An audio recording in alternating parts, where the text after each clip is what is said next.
કોંગ્રેસના પૂર્વ કાઉન્સિલર અને હાલમાં જ જેઓએ ભારતીય જનતા પાર્ટીનો ભગવો ધારણ કર્યો હતો તેવા અનિલભાઈ પરમારે અંતિમ શ્વાસ લીધા, એટલે કે તેઓના ગઈકાલે અવસાન થયું. તેઓની અંતિમ યાત્રા નીકળી. ઘણા સમયથી કિડનીનો પ્રોબ્લેમ હતો, તે માંદગીમાંથી પસાર થઈ રહ્યા હતા અને આ લાંબા સમયની માંદગી બાદ તેઓનું મૃત્યુ નીપજ્યું. અંતિમ યાત્રા નીકળી. અંતિમ યાત્રામાં રાવપુરા વિધાનસભાના ધારાસભ્ય બાળકૃષ્ણ શુક્લા, સાંસદ હેમાંગ જોશી સાથે અનેક અગ્રણીઓ ઉપસ્થિત રહ્યા. અગ્રણીઓની હાજરીમાં જ તેઓની અંતિમ યાત્રા તેઓના નિવાસસ્થાનથી નીકળી છે. તેઓની અંતિમ યાત્રામાં રાવપુરા વિધાનસભાના ધારાસભ્ય અને સરકારના મુખ્ય દંડક બાળકૃષ્ણ શુક્લા, સાંસદ ડોક્ટર હેમાંગ જોશી, પૂર્વ મેયર નિલેશભાઈ રાઠોડ, કોંગ્રેસ સમિતિના પૂર્વ પ્રમુખ પ્રશાંત પટેલ, વોર્ડ નંબર 13ના કાઉન્સિલર બાળુ સુર્વે, અમિતભાઈ, અનેક અગ્રણીઓ ઉપસ્થિત રહ્યા હતા. તેઓની જે સ્મશાન યાત્રા છે તે પોતાના નિવાસસ્થાનેથી કારેલીબાગ स्मशान तेओने त्या पहुंची और तेओने अग्निदाह पण आपवामां आव्यो. बहुत ही ग्रास रूट लेवल के हमारे समाज सेवक और पूर्व कॉर्पोरेटर अनिल भाई का एक दुखद हमारे बीच से उनकी विदाई हुई है. उनके सुपुत्र वो भी एक बहुत ही यशस्वी पथ पर आगे बढ़ रहे हैं, खुद कॉम्पिटिटिव एग्जाम की तैयारी कर रहे हैं और इनका स्वभाव पहले से ही एक समाज सेवी के रूप में हर एक नागरिक जो उनके पास कोई प्रश्न लेके आता था उनको मजबूती से आगे रिप्रेजेंट करना और कहाँ सरकार से नहीं हो रहा तो समाज को जोड़ के कैसे उनके प्रश्न का निराकरण आए, उस प्रकार से उन्होंने हर हमेश प्रयत्न किया है. आज उनके परिवार के साथ हम सब भी शामिल होकर उनकी आत्मा को शांति मिले ऐसी प्रार्थना करते हैं. और आज वडोदरा ने एक अच्छे समाज सेवी को गुमाया है, उसका भी वडोदरा को एक दुख है. मैं आपके माध्यम से उनके परिवार को शक्ति प्रदान करे ऐसी महादेव को प्रार्थना करता हूँ और उनकी आत्मा को शांति मिले ऐसी मैं भगवान को प्रार्थना करता हूँ. आज मेरे बीच में मेरे मत विस्तार के मेरा बच्चा जैसा अनिल भाई परमार नहीं है. मुझे खूब दुख हुआ है. उसके आत्मा को संतोष मिले और आने वाले दिन में और उसके फैमिली को खूब उसको आश्वासन मिले और प्रभु उसका आत्मा को जहाँ भी हो स्वर्ग मिले.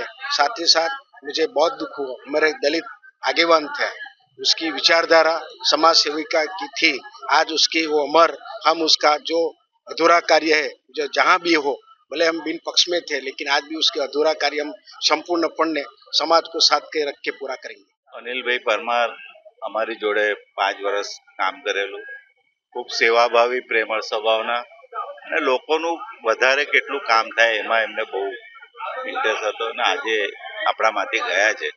એમના ઘરવાળા પર જે દુઃખ આવ્યું છે એમાં ભગવાન એમને શક્તિ આપે અને મારા વતીને એમને શ્રદ્ધાંજલિ આપે. ખૂબ જ દુઃખદ અને આઘાતજનક સમાચાર ફક્ત અમારા માટે નહીં પણ સમગ્ર પૂર્વ વિસ્તાર જે અનિલભાઈને ખૂબ જ માનતો હતો કે એક લોકનાયક, એક લોકસેવક કે જેમને પોતાની પૂરું જીવન લોકોની સેવા, લોકોની પરવા, લોકોની ચિંતા કરીને અને પોતે કાઉન્સિલર હતા ત્યારે પણ એમને 24 કલાક તમે જોઈ શકતા, તમે પણ સાક્ષી છો એના કે અનિલભાઈ કેવા કામો કર્યા છે. કોરોનાનો સમય હોય, પૂર આવ્યું હોય વિસ્તારમાં, ગમે તે કપરી પરિસ્થિતિની અંદર અનિલભાઈ લોકોના દિલની અંદર જગ્યા બનાવી હતી કે આજે પણ તમે જોઈ શકો છો. આજે એમની અંતિમ યાત્રામાં એટલા યુવાનો, એમના ચાહકો, એમના મિત્રો મોટા પ્રમાણમાં આવ્યા છે. એનું એક જ કારણ એ છે કે અનિલભાઈ ખરેખર આજે તો કદાચ આપણે અંતિમ દર્શન એમના કરીએ છીએ પણ લોકોના દિલમાં હંમેશા માટે કાયમ અનિલભાઈનું નામ રહેશે. અમારા જેવા યુવાનો માટે હંમેશા પ્રેરણાદાયક રહ્યા છે. મેં પણ જ્યારે 23 વર્ષની ઉંમરે મેં રાજકારણમાં કારકિર્દી શરૂ કરી, મારા ગુરુ કહેવાય, મારા વડીલ કહેવાય એવા અનિલભાઈ પરમારે મને ખૂબ સાથ સહકાર આપ્યો છે. આજે 10 વર્ષ સુધી અમે સાથે રહ્યા. ત્યારે કહેવાય કે અમારી અનિલ અને અજયની જોડી પૂર્વ વિસ્તારની અંદર કદાચ આજે છૂટી છે. મને ખૂબ ખેદ છે, મને ખૂબ દુઃખ થાય છે કે એક બાપ દીકરા જેવી જોડી હતી ને એક વડીલ તરીકે હતા પણ કુદરતના નિયમને આપણે કોઈ ટાળી ના શકીએ. બધા તમે પણ જાણો છો કે બધા મિત્રો આજે હાજર છે એક જ કારણથી કે અનિલભાઈએ ખરેખર જે કામો કર્યા છે, જે લોકો વચ્ચે જે પોતાના દિલમાં, લોકોના દિલમાં જે જગ્યા મેળવી છે એનું એક જ રીઝન છે કે એમને 24 કલાક લોકો માટે સમર્પિત રહ્યા, લોકોની સેવા કરી.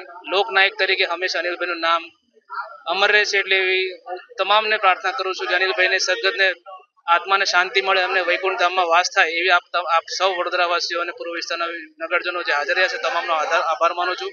અને આપણે પ્રાર્થના કરીએ કે સદગતની દિવંગત આત્માને શ્રદ્ધાંજલિ આપીને એમને વૈકુંઠ ધામ પામે એવી આપણે પ્રાર્થના કરીએ.